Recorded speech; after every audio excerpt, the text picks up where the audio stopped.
다른 천사가 하늘에서 내려오는 것을 보니 큰 권세를 가졌는데 그의 영광으로 땅이 환하여지더라.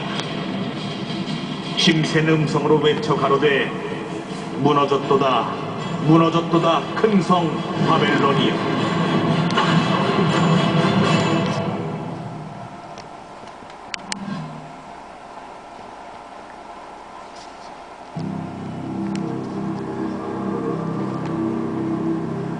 기원전 2800년경 유프라테스와 티그리스강 사이에 자리한 바벨론에 니무롯이란 사냥꾼이 있었다. 그는 들짐승들이 사람들의 안전을 위협할 때마다 강력한 힘을 발휘하여 그들을 보호했다. 사람들의 존경과 지지를 한몸에 받게 된 니무롯은 마음이 교만해져 사람들을 잘못된 길로 선동하여 바벨탑을 쌓게 하였다. 자, 우리 모두 힘을 합쳐 탑을 하늘 높이 쌓읍시다. 우리의 이름을 날리고 온 땅 위에 흩어지지 않게 합시다. 하나님을 대적하는 니무롯의 이와 같은 행위는 니무롯이 죽고 난 이후에도 이어졌다. 니무롯의 아내인 세미라미스는 니무롯이 태양신이 되었다고 주장했다. 그녀는 니무롯의 시체를 조각내어 바벨론의 각 부족들에게 보내었는데 사람들은 니무롯의 일부가 묻힌 곳을 거룩한 장소로 신성시했다.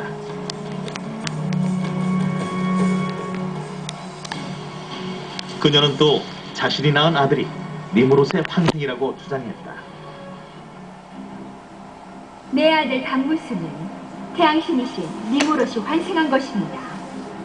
담무스를 믿고 따르는 자는 곧 니무롯을 따르게 되는 것입니다. 어린 담무스를 대신하여 바벨론을 다스린 세미라미스는 교묘한 방법으로 자신을 섬기게 했다. 세미라미스가 담무스를 안고 있는 기념비들이 바벨론 곳곳에 세워지고 태양신을 상징하는 각종 형상들이 세워졌다. 세미라미스의 계략에 의해 만들어진 태양신 숭배와 모자 숭배 사상이 바벨론의 종교로 뿌리를 내리게 된 것이다.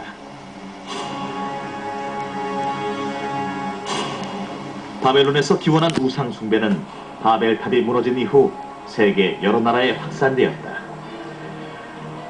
바벨론 사람들이 온 세계로 흩어졌을 때 태양 숭배와 모자 숭배를 함께 가져갔기 때문이다.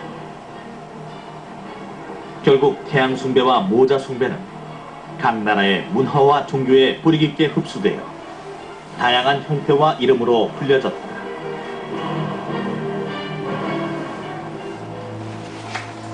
태양신인 니무롯은 페르시아에서는 미트라로, 로마에서는 솔, 이집트에서는 라 혹은 호러스, 그리스에서는 아폴론으로 불려졌다.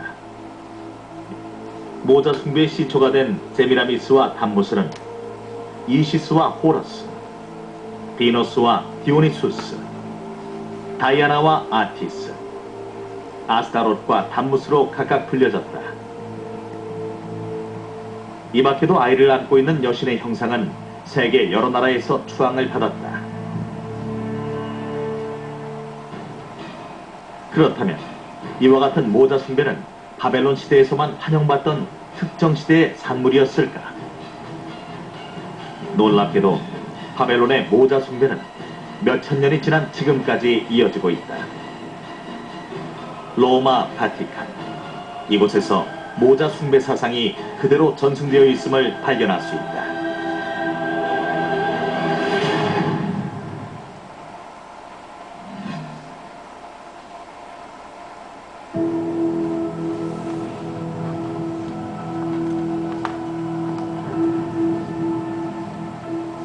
가톨릭 교회는 대성당이든 조그만 마을에 있는 성당이든 사람들의 눈에 잘 띄는 가장 좋은 위치에 마리아와 아기 예수상이 있다.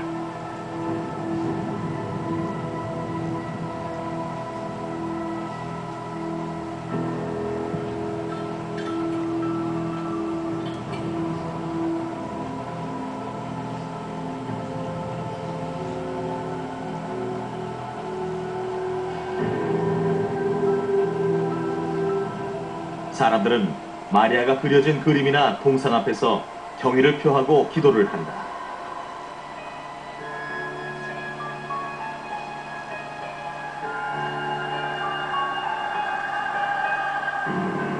심지어 교황까지도 마리아 앞에서 고개를 숙여 기도를 하고 있다.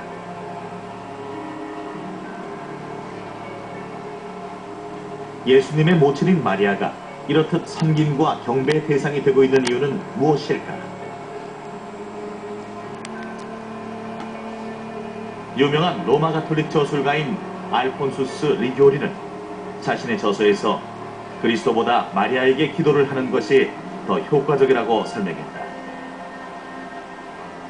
죄인 하나가 하늘에 매달려 있는 두 개의 사닥다리를 보고 있었습니다. 한 사다리의 꼭대기에는 마리아가 있었고 다른 한쪽 꼭대기에는 예수 그리스도가 있었습니다. 죄인이 사다리를 올라가려고 노력할 때 그는 그리스도의 무한 얼굴을 보고 좌절한 채 떨어져 버렸습니다. 그러나 마리아의 사닥다리를 기어 올라갈 때 그는 너무나 쉽게 올라갔습니다. 마리아가 죄인을 환영해 주었기 때문에 그는 마침내 하늘로 인도되었습니다. 리교리의 풍부한 상상력 속에서 그려진 이 이야기는 제법 그럴듯하게 들렸다. 사람이 인위적으로 만들어낸 이야기임에도 불구하고 교황 그레고리 16세는 리교리를 성인으로 시성했고 교황 디오 9세는 그를 가톨릭 교회의 박사로 선언했다. 현재 가톨릭 교도들은 자애롭고 이해성 있는 마리아에게 기도하는 것이 더 좋다는 가르침을 받고 있다.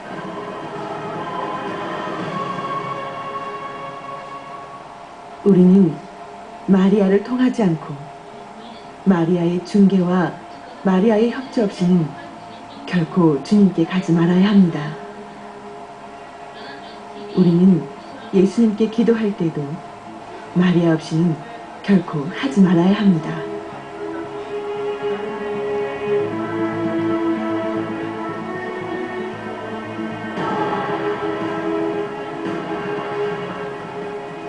마리아가 예수님의 모친이기 때문에 예수님은 마리아의 요청을 거절할 수 없다는 그럴듯한 논리는 마리아와 아기 예수의 모습에서도 잘 나타나고 있다.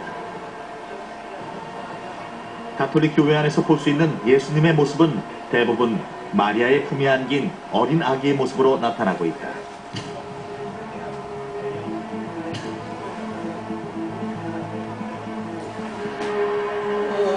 이는 그리스도이신 예수님을 마리아에게 늘 의존하는 나약한 어린 아기의 모습으로 격화시키고 마리아 없이는 아무것도 할 수 없는 존재로 보여지게 한다.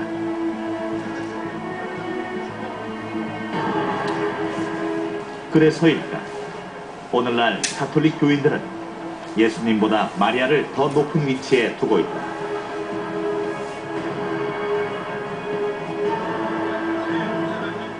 이들은 마리아를 하나님의 어머니라고 부르는데 하나님의 어머니라는 위치는 하나님보다 더 높은 위치에 있다는 말이다.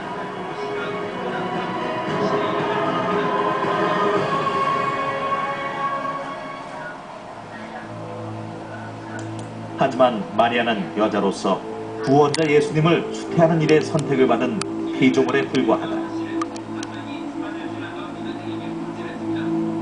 하나님께서 이 땅에 탄생하시기 위해 피조물의 태를 이용하였다고 해서 그 피조물이 창조주 하나님의 어머니가 된다는 논리가 얼마나 우스꽝스러운 일인가. 그럼에도 불구하고 가톨릭에서는 마리아를 하나님의 어머니로 추앙하고 있다. 이러한 가톨릭의 마리아 숭배는 그 옛적 바벨론의 모자 숭배를 떠오르게 한다. 루트비아 아이텔은 로마에서 태어나 신학, 철학, 고전문학, 비교 종교학을 공부하고 독일의 최고 권위지 편집자를 거쳐 지금은 카톨릭 뉴스 통신 로마 특파원으로 활동하면서 최고의 바티칸 전문가로 탐사받고 있습니다. 그에 있어서 세계의 절대 권력 바티칸 제국은 비밀스러운 세계 권력 바티칸의 과거와 현재, 그리고 바티칸이 미래에 실현하고자 하는 정치적 목표와 비전을 잘 설명해 줍니다. 세계사의 결정적인 순간에 항상 바티칸이 있었다는 표제가 말하는 것처럼 바티칸은 지금도 세계 역사를 이끌고 교황은 세계에 가장 큰 영향을 끼치고 있습니다. 아브로 메나탄도 바티칸의 전문가로 평가되고 있는데 그는 저서 20세기 바티칸의 제국주의에서 바티칸은 미국이나 러시아나 중국 정부를 합친 것보다 더 많은 영향력을 행사하고 온다고 증언합니다.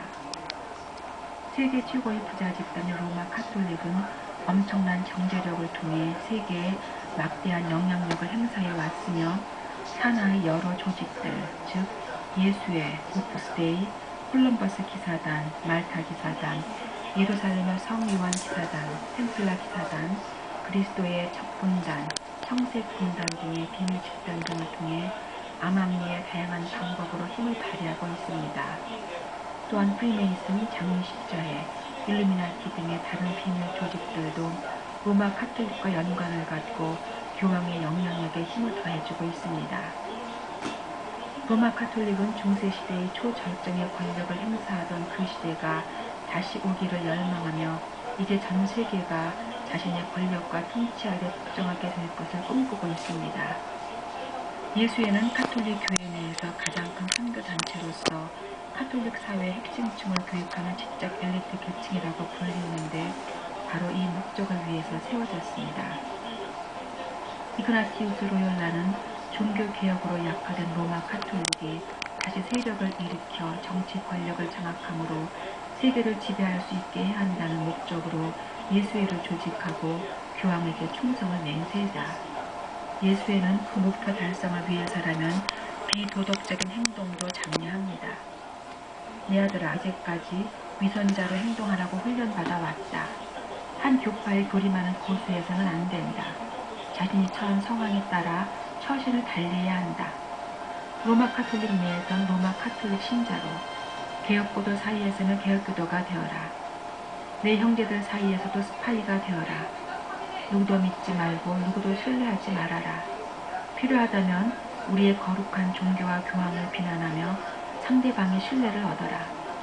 그러면 너는 교황의 충실한 군사로서 너희 예수의 조직에 이로운 모든 정보를 수집할 수 있을 것이다.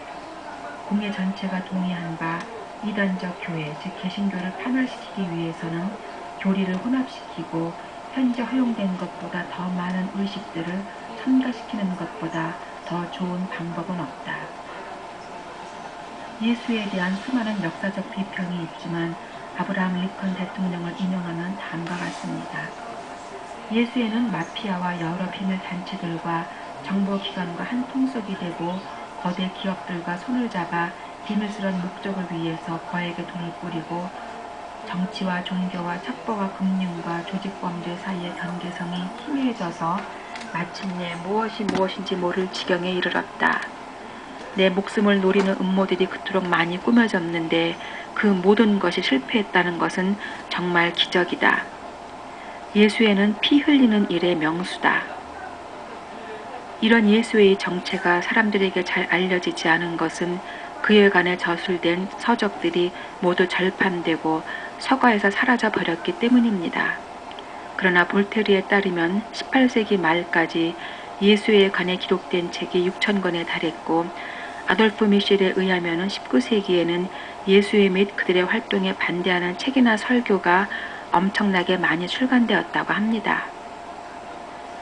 최근 예수회의 고위 사제로 있다가 탈퇴하고 그들의 실체를 폭로하고 다녔던 알베르토 리베라 박사는 심한 고문을 받았고 이후에 살해당한 것으로 추정됩니다. 그의 책을 출간했던 칙 출판사와 한국에서 번역 출판한 서달성 목사도 엄청난 모함과 불이익과 협박을 당해야 했습니다. 예수에 관해서는 마리아 리베라 수녀, 토마스 도일 신부, 안젤라 수녀, 샤레타 수녀, 캐시 오브라이언, 요한나 마이클슨, 윌리엄 딘 가너, 메리엄 파키스, 마리아 벤디탈, 윌리엄 쿠퍼, 클락 버터필드, 존 토드, 캐롤라인 햄릿, 아리조나 윌더, 브라이스 테일러, 캐시 오브라이언, 스발리, 샤롯 등 대부분 내부자들인 그들의 증언이 상세한 부분에서 서로 매우 일치하고 있습니다. 그들 대부분은 실종되거나 자살하거나 독살당했습니다. 예수의 암살단이라는 별명은 매우 적절한 것 같습니다. 그래서 대부분의 사람은 이 거대한 세력인 카톨릭이나 예수에 대해서 아예 몰이려 하거나 알면서도 침묵하기를 택합니다.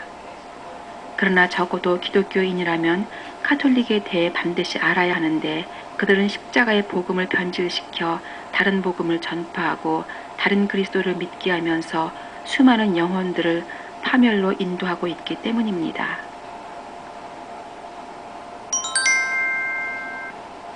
지금 활발하게 벌어지고 있는 종교 통합 운동의 중심에는 카톨릭이 있습니다. 세계 평화라는 명분으로 단일 세계 종교를 지향하며 타 종교와의 대화를 시도하고 있는 종교 통합 운동에서 카톨릭은 포용력 있는 종교, 비배타적이고 인간적인 종교를 환영받으며 모든 종교의 우두머리가 되려는 것입니다. 카톨릭은 모든 것을 포함하는 보편적인이라는 뜻을 갖고 있습니다. 그들은 모든 종교를 포함시키는 종교의 어머니를 자처하면서 성경에 명시된 크리스찬이라는 이름 대신에 카톨릭이라는 이름을 지어서 스스로 명칭하기 시작했습니다. 로마 황제가 갖고 있던 폰티펙스 막시묵스라는 직책도 모든 이교도들의 아버지라는 뜻인데 교황이 이 직책을 물려받아서 스스로 모든 이교도들의 아버지가 되었습니다. 성경은 땅에 있는 자를 아버지라 하지 말라. 아버지는 오직 하늘에 계신 하나님 한 분이라고 말씀하십니다. 그런데 카톨릭은 교황을 포, 신부를 파더라고 부르며 말씀을 거역하고 있지요. 교황 베네딕트 16세는 그가 아직 로마 바티칸의 교리 담당관이던 시절에 이렇게 말한 바 있습니다. 예수가 메시아가 아닐 가능성을 인정해야 하며 유태인이 메시아를 기다리면 헛되지 않다. 구약 성서를 읽을 때 그리스도를 나타내지 않게 해석할 수 있다. 구약이 그리스도를 약속했음을 부인할 만한 충분한 근거가 있다. 카톨릭은 다른 종교를 인정하고 그들과 대화하며 통합하기 위해서는 오직 예수만이 그리스도요 메시아라는 기독교의 본질을 부인해야 했습니다. 1965년에 2차 바티칸 공의회에서도 그들은 과거의 전통적 배타주의를 완화하고 다른 종교와 대화하고 포용하는 포괄주의로 방향 전환하며 다음과 같이 발표하기에 이릅니다. 하나님이 온 인류를 만드시고 그들에게 동일하게 은혜를 베푸셔서 이 땅에 거하게 하셨으므로 인류 모두는 동일한 공동체이며 하나님의 선하심과 그의 섭리와 구원은 모든 사람에게 해당한다. 다른 종교 안에도 인간의 양심을 비추는 하나님의 빛과 은혜가 있음을 인정해야 한다. 다른 종교의 신앙과 교리와 생활 양식을 존중하고 관용과 사랑으로 그들과 대화하고 협력해야 한다. 종교 통합을 위한 시도는 그 이전부터 WCC를 중심으로 있어 왔습니다. 존 콜먼은 WCC가 프리메이슨의 하부 조직이라고 주장합니다. 그 증거로서 WCC의 역대 총장들이 프리메이슨이라는 사실을 듭니다. 존 모트는 프리메이슨의 중심 인물인 데이빗 록펠러의 후원으로 성장했습니다. 브롬리 옥스남은 미국 감리교 소속으로 프리메이슨입니다. 조프리 피셔는 영국 성공의 소속으로 역시 프리메이슨입니다. 프리메이슨의 공식적인 간행물인 프리메이슨 투데이에 조프리 피셔에 대한 특집 기사가 실렸는데 그는 프리메이슨이자 성공의 주교로서 WCC 초대 회장의 역할을 충실히 이행했다고 밝히고 있습니다. 또 다른 증거로는 WCC의 모체가 되는 WEF가 프리메이슨 본부인 영국 연합 그랜드 러지에서 태동되었다는 점입니다. 1846년 런던 그레이트 퀸가에 위치한 프리메이슨의 최고 그랜드 러지 홀에서 WEF를 태동시키기 위한 세계적인 모임이 열렸고 이것이 모체가 되어 WCC가 되었습니다. WCC는 교회들의 연합을 위해 조직된 것처럼 보이지만 실제로는 프리메이슨이 모든 종교의 통합을 위해 만든 조직임을 확인할 수 있습니다. 프리메이슨은 모든 종교를 다 인정하므로 기독교도 물론 포함하지만 근본주의 기독교에는 가장 적대적입니다. 그들은 성경이 계시하는 인격체 하나님이 아니라 우주라고 하는 거대한 구조물을 신앙하는데 부처, 모하메트, 크리슈나, 예수 등의 많은 위대한 명상가들을 통해 접근할 수 있다고 주장합니다. 이것이 바로 뉴 에이지의 신관입니다. 그래서 여러 이방신을 섬기는 카톨릭의 혼합 종교는 프리메이슨의 뉴 에이지 사상과 상통합니다. 과거에 서로 대적하는 관계에 있던 카톨릭과 프리메이슨은 종교 통합을 위한 세계 단일 종교 구현이라는 공동 목표로 힘을 합치고 있습니다. 지금 로마 카톨릭이 갖고 있는 종교적 정치적 권력은 매우 과소평가되고 있지만 앞으로 중세시대처럼 교회와 국가가 다시 연합되면서 그 권력은 저항할 수 없을 만큼 커질 것이라고 많은 사람들이 예견하고 있습니다. 이제 모든 종교가 하나로 통합되고 로마 카톨릭이 그 수장으로 군림하게 될 때 그 수하에 있기를 거부하는 근본주의 기독교인들은 세계 평화를 저해한다는 명분으로 핍박이나 죽임을 당할 것입니다. 중세시대에 있었던 카톨릭의 마녀 사냥이 다시 재현되는 것입니다. 그때에는 하느님의 이름으로 행해졌지만 이젠 세계 평화의 이름으로 살상이 행해질 것입니다.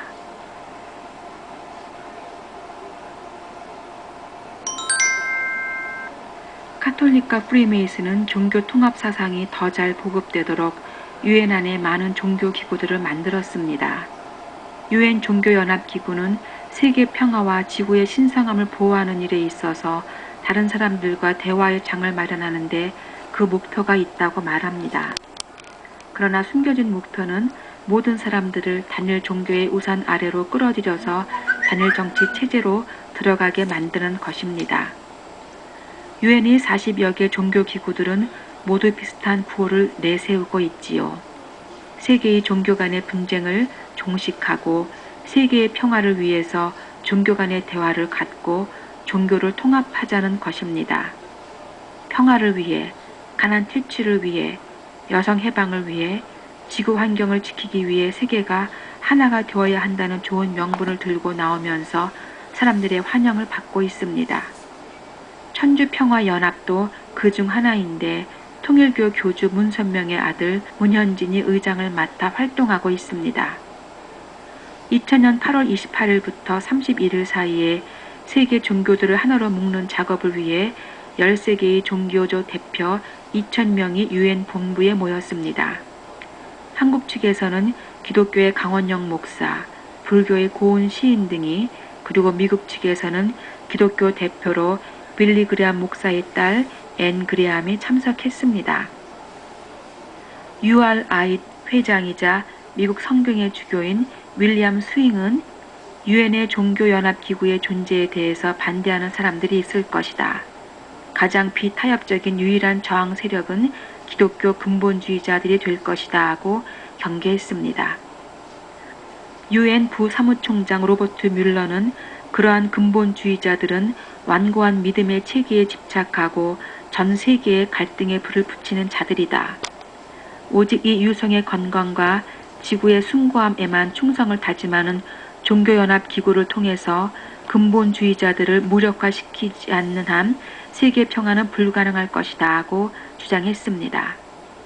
기독교 근본주의자들이란 오직 예수 그리스도 안에만 구원이 있고 다른 신이나 종교에는 구원이 없다고 믿는 자들이므로 종교다원주의, 종교통합주의에 반대합니다. 그러나 오직 예수 안에만 구원이 있다는 이런 신앙은 세계 평화를 저해하는 종교차별이자 범죄 행위가 될 것이므로 무력 진압이 불가피하다는 것이 로버트 뮬러의 주장입니다. 카톨릭은 세계의 하나됨, 세계의 평화를 위해서 기독교 근본주의자들을 무력 진압 또는 살해하는 일에 다시 충성할 것입니다. 중세시대의 마녀 사냥이 다시 재현되는 것입니다.